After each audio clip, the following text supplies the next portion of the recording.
Hello there. I would like to give you a short introduction to the science of the 52 playing cards. I call it a science. Some people call it cardology. Some people call it divination. I call it the science of the cards because science uses symbols and numbers, and that's what we see in the cards. In fact, if you look at the Ace of Spades card, I will tell you that it represents the mystery schools and secret society information. So the cards have been held within the brotherhood of the Magi, who were astronomer priests. This information has been held for thousands of years.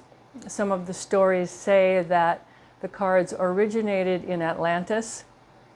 And we know that the three wise men, the Magi, were astronomer priests. They were studying the heavens, the movement of the stars, and they carried the cards. So the common people saw the cards, they didn't know the secrets of the cards, and so they turned them into playing cards. In this course, I'm going to introduce some of the hidden information that's not written in books. There are several books written in the 1900s. People started writing books. Before that, there wasn't much that you could find, but let me just tell you that the 52 cards represent the 52 weeks of the year. There are 13 cards in each suit, which represent the 13 weeks in each season, the 13 moons in the year. The 4 suits represent the 4 seasons.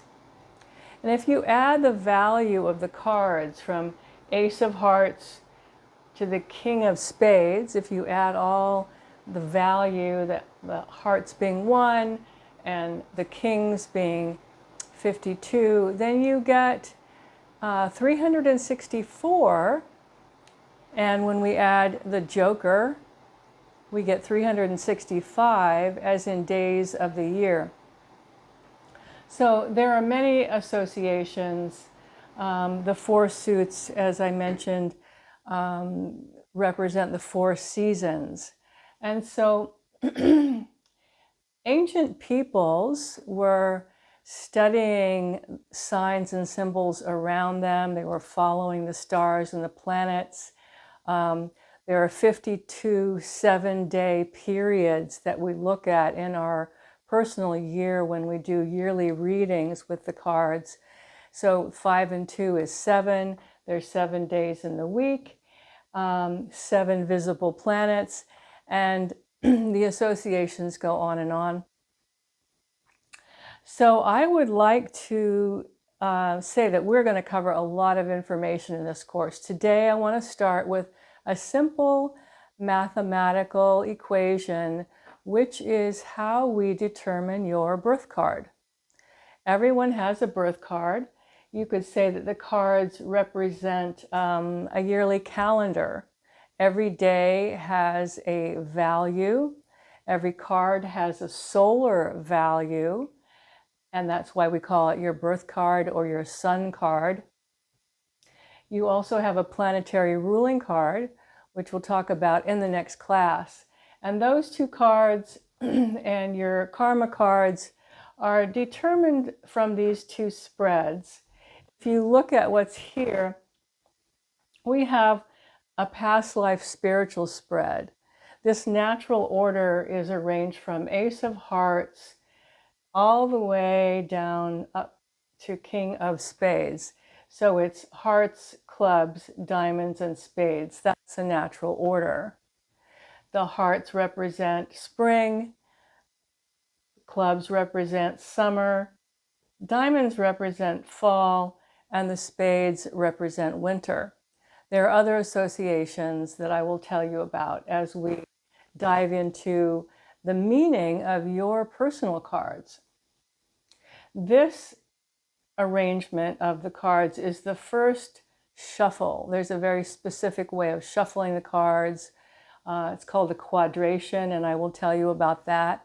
I'll also teach you how to do your own personal weekly card reading with your cards.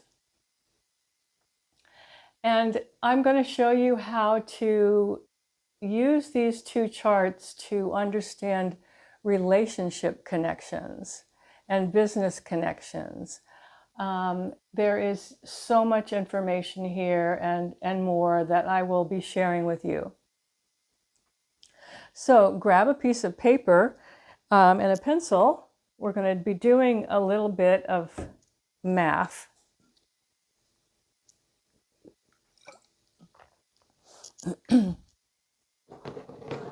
All right, so here are our 4 suits: hearts, clubs, diamonds, and spades. There are 13 cards in each suit. That adds up to the 52 cards in the deck, just like the 52 weeks in the year. It's separated into seasons and periods. And so on the day that you were born, you know from astrology that we look at where all of the planets were on that day. In this system, you could call it cardology. We're using the cards and we're using a formula. Again, this becomes science when we're using symbols. These are symbols, which we'll talk more about. Also, we've got colors, red and black, which would indicate that we're working with some kind of a binary code, similar to the I Ching. So each of us has a birth card, which is our card for life. And that card is associated with several other cards, depending on the placement of the card in these layouts. And that determines your destiny and your karma for life and year after year. So let's pick a birthday. I'm going to pick August 27. So to find the solar value of your card, to find out what your birth card is, what we're going to do is double the month. So that's 16. And then we're going to add the day, 27. And that gives me 43. There's one more step.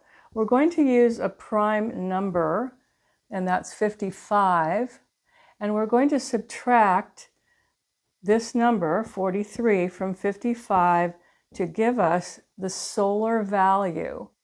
Some people say this is a spiritual value or a root number of the card. And so the solar value is 12. So always go back and check your math. You double the month, that's 16. You add the day, 27, that's 43. And then you subtract the number from 55 to get the solar value. So the solar value of the person who is born on August 27 is 12. Let's find what card that is. All right, there are 13 cards in hearts. All right, there are 13 cards in each suit. So the value 1 through 13 is in hearts. The values of 14 to 26 are in clubs. If you get a solar value of 27 to 39, it's a diamond.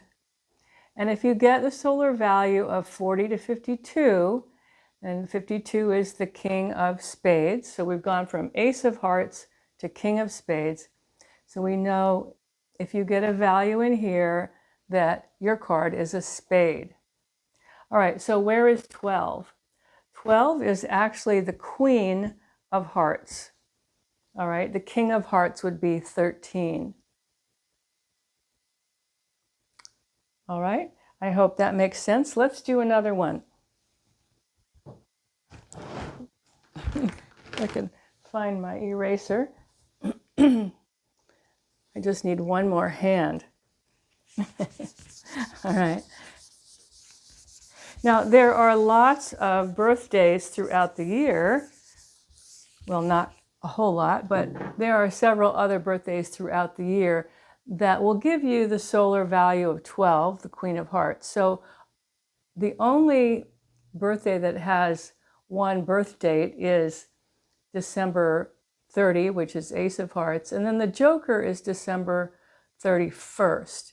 And we can't do readings with the Joker, which we'll talk about another time. All right, let's pick January 21. All right, January, if we double that, we get 2. We add 21. That gives us a number of 23. So we take the month and we double it. We add the day and we get 23. And our last step is subtract this number from 55. This is our prime number. We're always going to use 55. And so here I have 32 as a solar number. So 32 is the solar value of the birthday, January 21. And as I mentioned, there are other birthdays where you do the math and you're going to get this number 32. But let's figure out what card this is. All right, it's 32. So we know it's not a heart. We know it's not a club because it's greater than 26. So if we add to 26, we know that it's a diamond. So we have to add enough more numbers to 26 to find out what card this is. So if we add 6, 26, and then into the diamonds 6 more, we get 32. So this birthday is the 6 of diamonds. So if you're born on January 21st, you're a 6 of diamonds. All right, so don't confuse the solar value with the number of the card. This is how you'll figure it up here. And it's written in all the books. So if you don't want to do the math, it's already been figured out for you. But if I take you back to this spread here, this is called the perfect spread or the past life spread. We can count 32, starting with the ace, and we always count from right to left. 1, 2, 3, 4, 5, 6, 7. Okay, there's 7 in our line. 7, 14, 21, 28, 29, 30, 31, 32. There's our 6 of diamonds. This is where the 6 of diamonds appears in the perfect past life spread. Sometimes the card deck has been called a book, the Mystic Test Book. All right, so you'll see that in the mundane spread, after the first shuffle, the 6 of diamonds has moved over here. So there are important things I want to tell you about the numbers and the face cards. There are 12 face cards, just like the 12 months in the year. So you'll see these associations over and over again with the cards and our calendar. Each of these lines represents a planet, both vertically and horizontally. And so if you're born in a certain position, you might be ruled by Jupiter or Neptune or Mars, and we'll talk about that. And I look forward to sharing with you so much more information. Once we figure out what your card and what your suit is, we'll talk about some of the karmic associations and gifts that those cards bring you. So if you've registered for class, You're going to get a lot of handouts. You're going to get copies of these two spreads, but in a smaller format. And I look forward to hearing from you. All right.